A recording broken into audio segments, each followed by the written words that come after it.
Na današnjem sastanku u kom su prisustvovali predstavnici međunarodnih finansijskih institucija Europske unije i resornih ministarstava, predstavili smo metodologiju za selekciju infrastrukturnih projekata.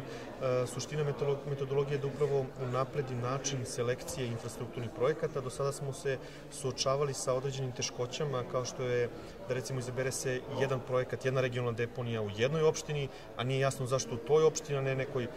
drugoj, ili se dešavalo da zbog određenih nedostataka u samom kvalitetu projekata, nerešenom imovinskim pravnim odnosima, imamo velikih problema u realizaciji samih